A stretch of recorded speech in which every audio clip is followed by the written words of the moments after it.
Es esmu, kas mums brīnums izauga.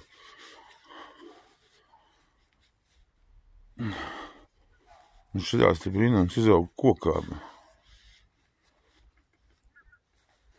Gan iz 18 kilogramu. Reāli, bet no šitā te koka.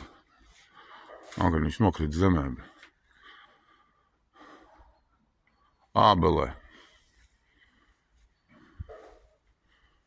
Pārējie ķirbi bija uz zemes, bet viņš tur no komposta kaudzes uzlīda kokā. Un mēs maz nepamanījām viņu. Es vienkārši vakarā tumsā dzirdu kaut kāds babah, blīkšķis.